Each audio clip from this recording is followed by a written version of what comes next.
എല്ലാവർക്കും സ്വാഗതം. എൻ്റെ മറ്റൊരു എപ്പിസോഡിലേക്ക്. ഞാനുള്ളത് കൊട്ടിയൂരാണ്. കൊട്ടിയൂരിൽ ഇന്ന് നിങ്ങളെ കാണിച്ചു തരാൻ പോകുന്നത് ശീവേലി കാഴ്ചകളാണ്. രാത്രി ശീവേലിയാണ് ഇന്ന് നിങ്ങളെ കാണിച്ചു തരാൻ പോകുന്നത്. പോകാം നമുക്ക് വീഡിയോയിലേക്ക്.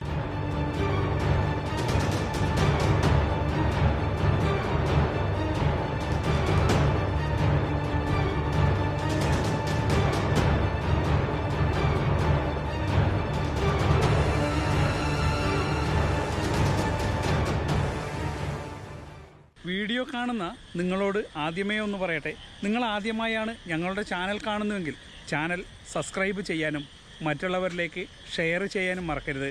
കൂടാതെ നിങ്ങളുടെ വിലയേറിയ അഭിപ്രായങ്ങളും നിർദ്ദേശങ്ങളും ഞങ്ങളെ കമൻ്റായും എഴുതി അറിയിക്കുക.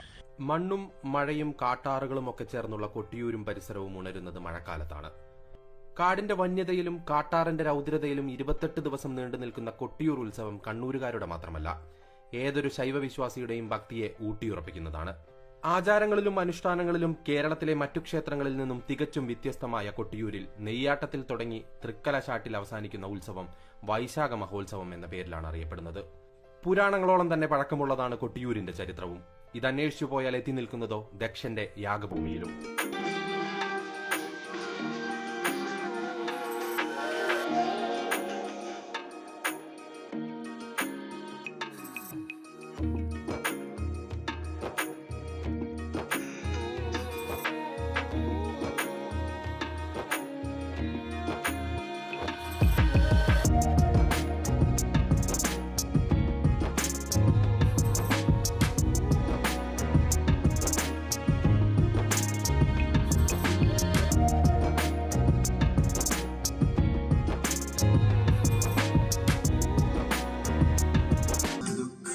കൊട്ടിയൂരിൽ, അക്കരെ കൊട്ടിയൂരിൽ വന്നാൽ പ്രധാനമായും കാണുന്ന ക്ഷേത്രങ്ങളോ കെട്ടിടങ്ങളോ ഇല്ലാത്ത ഇവിടെ കാണുന്ന പ്രധാന സ്ഥലങ്ങളുണ്ട്. ഒന്നാണ് മണിത്തറ. തിരുവഞ്ചിറക്ക് മധ്യത്തിലായി മനോഹരമായ കരിങ്കല്ലുകളാൽ ആവൃതമായ ഈ തറക്ക് മുകളിലാണ് സാക്ഷാൽ കൈലാസനാഥൻ അഥവാ ശ്രീ മഹാദേവൻ സ്വയംഭൂവായി കുടികൊള്ളുന്നത്. പടുകുഴിക്ക് മുകളിലായി ഞെട്ടിപ്പനയോലകളാൽ നിർമ്മിതമായ ശ്രീകോവിൽ കാണാം. അതുപോലെ മറ്റൊന്നാണ് അമ്മാറക്കല്ല്. തിരുവഞ്ചിറയിൽ കിഴക്ക് തെക്ക് ഭാഗത്തായി കാണുന്ന വൃത്താകൃതിയിലുള്ള തറയാണ് അമ്മാറക്കല്ല്. പിതാവായ ദക്ഷപ്രജാപതിയിൽ നിന്നും യാഗശാലയിൽ വെച്ച് അപമാനിതയായ ശ്രീ മഹാദേവി സ്വയം ദഹിച്ച് അന്തർദാനം ചെയ്ത മഹൽ സ്ഥാനമാണ് അമ്മാറക്കൽ എന്നറിയപ്പെടുന്നത്. തറയിൽ കെടാതെ ജ്വലിക്കുന്ന ദീപത്തിനു മുകളിലായി വലിയൊരു ഓലക്കുട കാണാം.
മറ്റൊന്നാണ് വാളറ.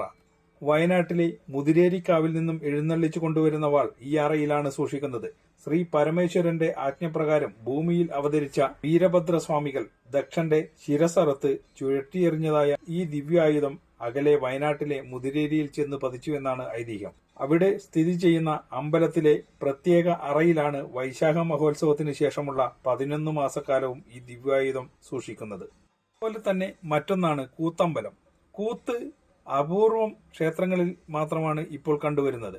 വിരുത്തി, കൂത്ത്, മത്തവിലാസം എന്നിങ്ങനെ 2 വിധം ഉണ്ട്. അനിഴം നാൾ മുതലാണ് കൂത്ത് ആരംഭിക്കുന്നത്. ഇഷ്ടസന്താനലബ്ധിക്കും സർവൈശ്വര്യത്തിനുമൊക്കെയാണ് കൂത്ത് വഴിപാടായി നേരുന്നത്. മത്തവിലാസം കൂത്ത് പ്രാധാന്യങ്ങളിൽ ഒന്നാണ്. കൂത്ത് വഴിപാടായി കഴിക്കുന്നവർക്ക് തൃശൂലം പ്രസാദമായി നൽകി വരുന്നു. ചാക്യാർ വിഭാഗത്തിൽപ്പെടുന്നവരാണ് കൂത്ത് നടത്തിവരുന്നത്. ഒരിക്കൽ ദക്ഷന്റെ യാഗഭൂമിയായിരുന്നു അത്രേ കൊട്ടിയൂർ. തന്റെ സമ്മതപ്രകാരമല്ലാതെ പരമശിവനെ വിവാഹം ചെയ്ത പുത്രിയായ സതിയെയും ശിവനെയും അപമാനിക്കുക എന്ന ഉദ്ദേശത്തിൽ സതിയുടെ പിതാവായ ദക്ഷൻ ഒരു യാഗം നടത്തി. ശിവനെയും സതിയെയും ഒഴികെ 14 ലോകത്തെ എല്ലാവരെയും അദ്ദേഹം യാഗത്തിന് ക്ഷണിക്കുകയും ചെയ്തു. പിതാവിനോടുള്ള സ്നേഹം മൂലം സതി യാഗത്തിൽ പങ്കെടുക്കാനെത്തി. എന്നാൽ യാഗത്തിൽ പങ്കെടുക്കേണ്ട എന്ന് പറഞ്ഞ് ശിവൻ സതിയെ വിലക്കിയിരുന്നു. അവിടെ ചെന്നാൽ സതിയെ അപമാനിക്കുമെന്നും പോകാനുള്ള തീരുമാനത്തിൽ മാറ്റമില്ലെങ്കിൽ അപമാനിക്കപ്പെട്ടു വന്നാൽ തിരിച്ച് കൈലാസത്തിൽ പ്രവേശിക്കരുതെന്നും ശിവൻ മുന്നറിയിപ്പ് നൽകിയിരുന്നു. ശിവന്റെ വാക്കുകളെ അവഗണിച്ച് പുറപ്പെട്ട സതീദേവി യാഗത്തിനെത്തി. എന്നാൽ പിതാവായ ദക്ഷൻ ഉൾപ്പെടെ ആരും സതീദേവിയെ പരിഗണിച്ചില്ലെന്ന് മാത്രമല്ല അപമാനിക്കുകയും ചെയ്തു. എന്നാൽ അതൊന്നും കാര്യമാക്കാതെ സതി അവിടെയിരുന്നു. യാഗത്തിൽ ഹവിർഭാഗം തന്റെ ഭർത്താവായ പരമേശ്വരന് വെക്കാത്തത് ദേവി ചോദ്യം ചെയ്തു. ഇതിനെയും അവർ പരിഹസിക്കുകയാണുണ്ടായത്. യാഗത്തിനിടെ ശിവനെ അപമാനിക്കുന്നത് സഹിക്കവയ്യാതെ സതീദേവി അപമാനഭാരം മൂലം യാഗാഗ്നിയിൽ ജീവനൊടുക്കി. ഇതറിഞ്ഞ് കൈലാസത്തിലിരുന്ന ശിവൻ കോപിഷ്ഠനായി. കോപത്തിന്റെ ആധിക്യം മൂലം തന്റെ ജട പറിച്ച് നിലത്തടിച്ചു. ഇതിൽ നിന്നും ഉഗ്രരൂപിയായ വീരഭദ്രൻ ജനിച്ചു. രൂപം കൊണ്ട വീരഭദ്രൻ യാഗഭൂമിയിലെത്തി. അവിടെ ആക്രമണം അഴിച്ചുവിട്ട വീരഭദ്രൻ യാഗശാലയിലുണ്ടായിരുന്നവരെ ആക്രമിക്കുകയും അവിടെ മുഴുവനായി തകർക്കുകയും ചെയ്തു. കൂടാതെ ശിവന്റെ ഇഷ്ടം നിറവേറ്റാനായി വീരഭദ്രൻ ദക്ഷന്റെ ശിരസറുത്തെടുക്കുകയും ചെയ്തു. പിന്നീട് ശിവൻ താണ്ഡവ നൃത്തമാടിയ സമയത്ത് ദക്ഷന്റെ തല ചിന്നിച്ചിതറി പോകുകയും ചെയ്തു എന്നാണ് വിശ്വാസം. ബ്രഹ്മാവിന്റെ പുത്രനായ ദക്ഷനെ പുനർജീവിപ്പിക്കുവാൻ വിഷ്ണുവും ബ്രഹ്മാവും ഇന്ദ്രനും ഉൾപ്പെടെയുള്ള ദേവീദേവഗണങ്ങൾ ശിവന്റെ അടുത്തെത്തി. അവരുടെ അഭ്യർത്ഥന മാനിച്ച ശിവൻ ശാന്തമായി ദക്ഷനെ പുനർജീവിപ്പിച്ചു. തല ചിന്നിച്ചിതറിപ്പോയിരുന്നതിനാൽ ആടിന്റെ തല ചേർത്ത് വെച്ചാണ് ജീവൻ നൽകിയത്. പിന്നീട് യാഗം മുടങ്ങിയ ഭൂമിയിൽ ഒരു ശിവലിംഗം സ്വയംഭൂവായി ഉയർന്നു വന്നു. ശിവന്റെ സാന്നിധ്യമായി കണ്ട് അതിനെയാണ് ഇവിടെ ആരാധിക്കുന്നത്. ഇതുതന്നെയാണ് വൈശാഖ മഹോത്സവത്തിന് പിന്നിലുള്ള ഐതിഹ്യവും. യാഗം മുടങ്ങിയതിനെ തുടർന്ന് എല്ലാവരാലും ഉപേക്ഷിക്കപ്പെട്ട ഒരു ഇടമായി കൊട്ടിയൂർ മാറി. കാലങ്ങൾ പോയപ്പോൾ ഇവിടം ഒരു കൊടുങ്കാടായി മാറുകയും ചെയ്തു. അതിനുശേഷം കുറിച്യ വിഭാഗത്തിൽപ്പെട്ട ആളുകളുടെ വാസസ്ഥലമായി ഇത് മാറി. ഒരിക്കൽ അമ്പിന് മൂർച്ച കൂട്ടാനായി ഇവിടെ എത്തിയ കുറിച്യ യുവാവ് അവിടെ കണ്ട കല്ലിൽ അമ്പുരച്ചപ്പോൾ കല്ലിൽ നിന്നും രക്തം വന്നു എന്നാണ് വിശ്വാസം. ഇത് ശിവസാന്നിധ്യമാണെന്ന് മനസ്സിലാക്കിയ അവിടെയുള്ള പടിഞ്ഞീറ്റ നമ്പൂതിരി കൂവയിലയിൽ കലശമാടിയെന്നാണ് പറയുന്നത്. പിന്നീട് വൈശാഖ മഹോത്സവം ആരംഭിച്ചതും എല്ലാത്തിനും അതിന്റേതായ ചിട്ടകൾ ഉണ്ടാക്കി ക്രമീകരിച്ചതും ശങ്കരാചാര്യരാണെന്നാണ് മറ്റൊരു വിശ്വാസം.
ക്ഷേത്രത്തിന് ചുറ്റുമായി കാണുന്ന മറ്റൊന്നാണ് കയ്യാലകൾ.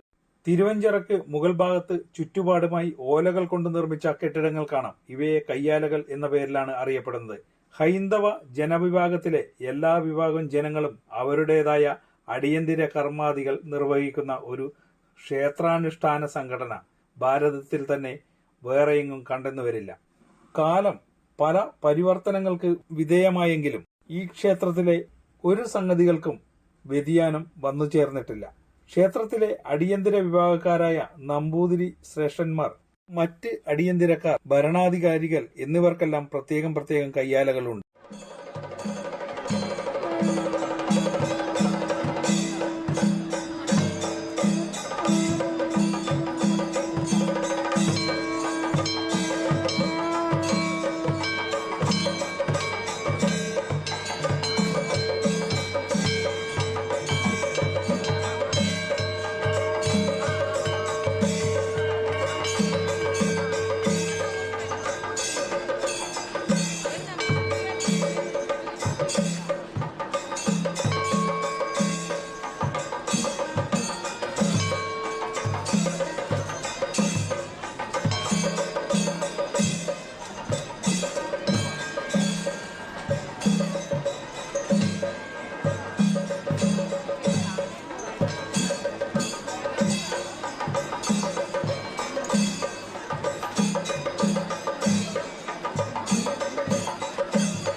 മഹോത്സവ വേളകളിലെ ഓരോരോ ചടങ്ങുകളും അനുഷ്ഠാന കർമ്മങ്ങൾ കൊണ്ടും സമ്പ്രദായങ്ങൾ കൊണ്ടും ആത്മനിർവൃതീകരമാണ്. മേടമാസത്തിലെ വിശാഖം നാളിൽ അക്കരെ ക്ഷേത്രത്തിൽ വെച്ച് നടക്കുന്ന പ്രക്കൂഴം, തുടർന്ന് നീരെഴുന്നള്ളത്ത്, മുതിരേരി വാൾവരവ്, നെയ്യാട്ടം, ഭണ്ണാരം എഴുന്നള്ളത്ത്, പാലമൃത എഴുന്നള്ളത്ത്, ആരാധനാ ചടങ്ങുകൾ, തിരുവോണം, രേവതി, അഷ്ടമി, രോഹിണി, ഇളനീർവെപ്പ്, ഇളനീരാട്ടം, കലംവരവ്, കളപാട്ടം, തൃക്കലശാട്ട് എന്നിവയാണ് ആരാധനാ ദിവസങ്ങൾ. ആരാധനാ ദിവസങ്ങളിലെ ശീവേലിക്കും പ്രത്യേകതകളുണ്ട്. അന്ന് സ്വർണ്ണ, വെള്ളി, കലശകുംഭങ്ങൾ, വിളക്ക്, പാത്രവിശേഷങ്ങൾ എന്നിവയും എഴുന്നള്ളിക്കുന്നു.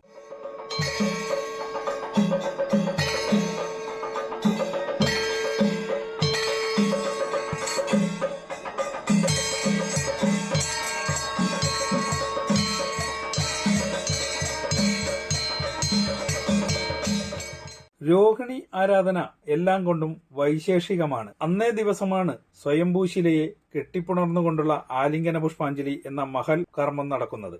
തന്നെയാണ് ഇവിടെയുള്ള പൂജാവിശേഷങ്ങൾ. നവകം, ഉഷ, പന്തീരടി, ശീവേലി, ശ്രീഭൂതബലി, സഹസ്ര കുംഭാഭിഷേകം, തിരുവത്താഴ പൂജ എന്നിങ്ങനെ ക്രമത്തിലാണ്. ഇതിനു പുറമെ തിടപ്പള്ളിയിൽ വെച്ച് ഗണപതി ഹോമം, രുദ്രപൂജ, കൂത്തമ്പലത്തിൽ അനിഴം നാൾ തൊട്ട് കൂത്ത് എന്നിവയും വിശേഷങ്ങളാണ്. നെറ്റിപ്പട്ടം കെട്ടിയ ഗജവീരന്മാരുടെ പുറത്താണ് ശീവേലി സമയത്ത് ശിവപാർവതിമാരുടെ എഴുന്നള്ളത്ത്. ഇതിൽ പ്രധാന ദിവസങ്ങളിലെല്ലാം നെറ്റിപ്പട്ടം കെട്ടിയ ഗജവീരന്മാർ ഉണ്ടായിരിക്കുന്നു. ശീവേലി സമയത്ത് പാർവതി പരമേശ്വരന്മാരുടെ ബലിബിംബങ്ങൾ എഴുന്നള്ളിക്കുന്നത്. ദേവീദേവന്മാർക്കുള്ള നിവേദ്യങ്ങൾ സ്വർണം, വെള്ളി പാത്രങ്ങളിലായാണ് നിവേദിക്കുന്നത്. നൈവേദ്യ ദ്രവ്യങ്ങൾ അരി, എണ്ണ തുടങ്ങിയവയുടെ അളവിലും മറ്റും പൂർവത്തിൽ നിന്നും യാതൊരു വ്യതിയാനവും ഇന്നും വരുത്തിയിട്ടില്ല എന്ന കാര്യവും പ്രത്യേകം എടുത്തു പറയേണ്ടതായിട്ടുണ്ട്. ആ വക കാര്യങ്ങളിലും മറ്റും പൂജകന്മാരും അതുപോലെ ക്ഷേത്ര ഭരണാധികാരികളും വളരെ കണിശത പാലിക്കുന്നുണ്ട്. ശ്രീ കൊട്ടിയൂർ പെരുമാളിന്റെ ക്ഷേത്രസന്നിധിയിൽ തന്നെ മണ്ഡപത്തിന്റെ തെക്കുഭാഗത്തായി ഗണപതിക്കും ദക്ഷിണാമൂർത്തിക്കും പ്രത്യേകം നിവേദ്യങ്ങൾ സ്ഥാനസങ്കല്പം ചെയ്ത് അർപ്പിച്ചിരിക്കുന്നു.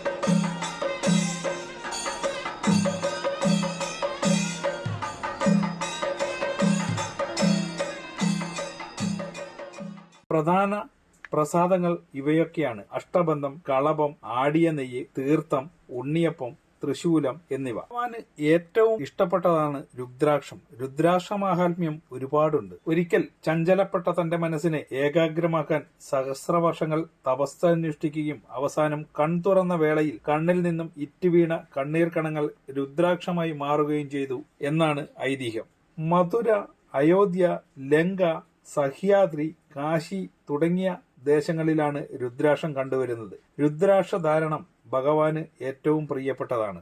പല മുഖങ്ങളിൽ ഉള്ള രുദ്രാക്ഷങ്ങൾ ഉണ്ട്. അവയിൽ ചിലത് ഒരു മുഖം സാക്ഷാൽ ശിവനെ പ്രതിദാനം ചെയ്യുന്നു, 2 മുഖം പാർവതി സമേതൻ, 3 മുഖം അഗ്നിയെ പ്രതിദാനം ചെയ്യുന്നു, 4 മുഖം ബ്രഹ്മാവ്, 5 മുഖം ശിവൻ, 6 മുഖം സുബ്രഹ്മണ്യൻ, 7 മുഖം കാമദേവൻ, 8 മുഖം അഷ്ടബന്ധു ഭൈരവൻ, 9 മുഖം ഭൈരവൻ, കപിലൻ, ദുർഗ, 10 മുഖം വിഷ്ണു, 11 മുഖം ഏകാദശ രുദ്രൻ. ഈ രുദ്രാക്ഷം വളരെ ദുർലഭമായേ കാണാറുള്ളൂ. 12 മുഖം ദ്വാദശാദിത്യന്മാർ, 13 മുഖം വിശ്വദേവതകൾ, 14 മുഖം സാക്ഷാൽ പരമശിവൻ. ഇവയൊക്കെയാണ് മാഹാത്മ്യം.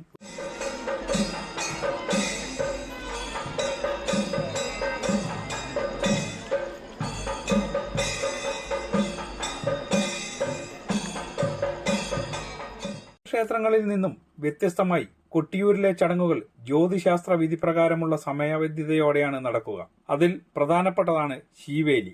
ലോകമാതാവിന്റെയും പരമേശ്വരന്റെയും തിടമ്പുകൾ വഹിച്ച് ഗജവീരന്മാർ അലങ്കാരങ്ങൾ ഏതുമില്ലാതെ ക്ഷേത്രമില്ലാ ക്ഷേത്രമായ തിരുവഞ്ചിറയെ വലം വെക്കുന്നു. വഴികാട്ടിയായി ശീവേലിക്കു മുന്നിൽ ആയുധവുമായി വടക്കേടത്ത് നായന്മാരും പിന്നിൽ യഥാക്രമം പാണികൊട്ടുന്ന ഓച്ചർ, സമുദായി, പന്തമേന്തുന്ന പന്തക്കിടാങ്ങൾ, ഏറ്റവും പുറകിൽ ദേവിയെ പിന്തുടർന്ന് ശ്രീ പരമേശ്വരനും ഉണ്ടാവും. ശീവേലി സമയത്ത് തിരുവഞ്ചിറയ്ക്ക് ചുറ്റുമായി ധാരാളം ഭക്തജനങ്ങൾ ഭഗവാന്റെ ശീവേലി ദർശിക്കാൻ കാത്തുനിൽപ്പുണ്ടാവും. കണ്ണിനും കാതിനും നയനമനോഹരമായ കാഴ്ചകൾ നൽകുന്ന ശീവേലി ഓരോ ഭക്തന്റെയും ആത്മനിർവൃതി കൂടിയാണ്. കൊട്ടിയൂരിൽ മാത്രമാണ് ഇത്രയും മനോഹരമായ ശീവേലികൾ കാണാറുള്ളൂ. ശീവേലി സമയത്തുള്ള കാഴ്ചകൾക്കും പ്രത്യേകതകൾ ഏറെയാണ്. പരമ്പരാഗതമായി പിന്തുടർന്നു വന്ന പനയോലകൾ കൊണ്ടുള്ള ഓലക്കുടയും കുത്തുവിളക്കുകളും എല്ലാം ഇതിൽ കാണുന്ന പ്രത്യേകതകളാണ്.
കൊട്ടിയൂരിലെ ഉത്സവ കാഴ്ചകളിൽ ഒഴിച്ചുകൂടാൻ പറ്റൂലാത്ത കാഴ്ചകളിൽ ഒന്നാണ് ഓടപ്പൂക്കളുടെ കാഴ്ചകൾ. ഇത് കൊട്ടിയൂരിൽ മാത്രമാണ് കണ്ടുവരുന്നത്. പിന്നിൽ ഒരു ഐതിഹ്യമുണ്ട്. ദക്ഷന്റെ താടിയുടെ പ്രതീകമാണ് ഇത്. കടകളിൽ നിന്നാണ് വാങ്ങാവുന്നത്, അല്ലാതെ ക്ഷേത്രത്തിൽ നിന്നും തരുന്നതല്ല. ഉത്സവത്തിൽ പങ്കെടുക്കാൻ വരുന്നവർ ഓടപ്പൂ ഒരു നിവേദ്യമായി ഇവിടെ നിന്നും മേടിച്ചു കൊണ്ടുപോകുന്നവർ ഉമ്മറവാതിലിലോ പൂജാമുറികളിലോ ഇത് തൂക്കുന്നു. അടുത്ത വർഷം വരെ ഇതിന്റെ ചൈതന്യം നിലനിൽക്കും എന്ന് പറയുന്നു.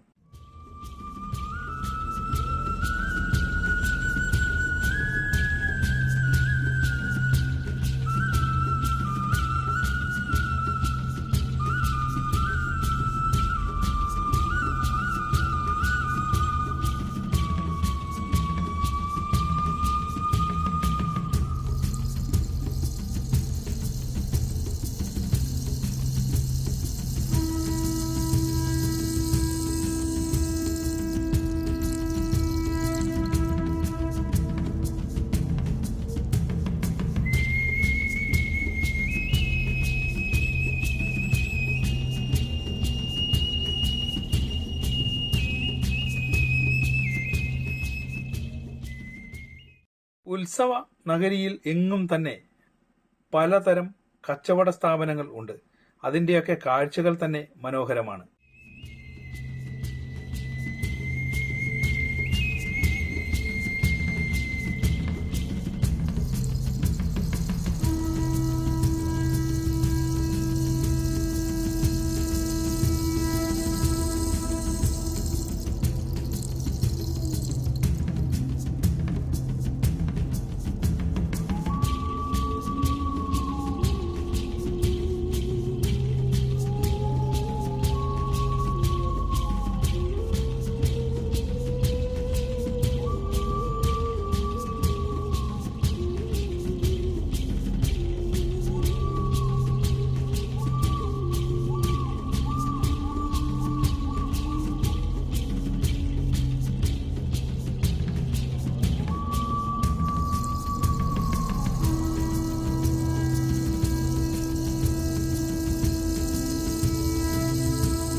ഹായ്, അങ്ങനെ ഞാൻ എൻ്റെ എപ്പിസോഡ് ഇവിടെ വെച്ച് വൈൻഡപ്പ് ചെയ്യാണ്. നിങ്ങൾക്ക് എല്ലാവർക്കും കൊട്ടിയൂർ വൈശാഖ മഹോത്സവത്തിലെ ശീവേലിയും കാഴ്ചകളും വിശേഷങ്ങളും എല്ലാം ഇഷ്ടപ്പെട്ടു എന്ന് കരുതുന്നു. നിങ്ങൾ ആദ്യമായാണ് ഞങ്ങളുടെ ചാനൽ കാണുന്നതെങ്കിൽ ചാനൽ സബ്സ്ക്രൈബ് ചെയ്യാനും മറ്റുള്ളവരിലേക്ക് ഷെയർ ചെയ്യാനും മറക്കരുത്. നിങ്ങളുടെ വിലയേറിയ അഭിപ്രായങ്ങളും നിർദ്ദേശങ്ങളും കമൻറ്റായും എഴുതുക. മറ്റൊരു വീഡിയോയുമായി കാണുന്നവരെ ബൈ ബൈ.